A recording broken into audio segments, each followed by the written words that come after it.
ගමේ ලස්සන මඟුල් ගෙදරකට අන්දරේලගේ පවුලටත් ආරාධනා ලැබුණා. පුංචි අන්දරේටත් මඟුල් ගෙදර යන්න ඕනෑ වුණා. හරි පුතේ අපි යමු. ඔහුගේ දඟකාරකම් හින්දා අම්මා ඔහුව ගෙන යන්න කැමති වුණේ නෑ. මඟුල් ගෙදර ගියාම විහිළු කරන්නේ නැතුව ගොනා වගේ ඉන්න ඕනෑ.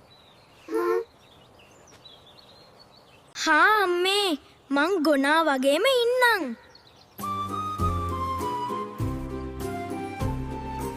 මඟුල් ගෙදරට ගියාට පස්සේ හැමෝම සතුටින් කාලා බීලා හිටියා. Andare sat very calmly on the side and watched.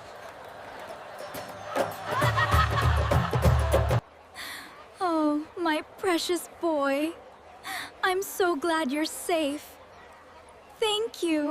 එකවරම මඟුල් ගෙදර ඉස්සරහා කලබලයක් ඇති වුණා.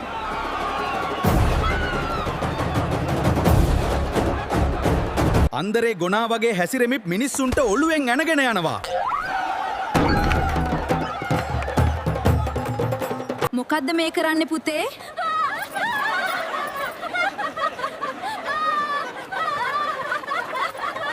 අම්මානේ කිව්වේ ගොනා වගේ ඉන්න කියලා.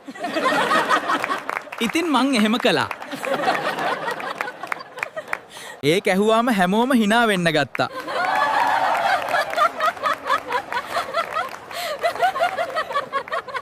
Welcome to our village. Don't forget to hit subscribe, like, and ring that bell for more fun.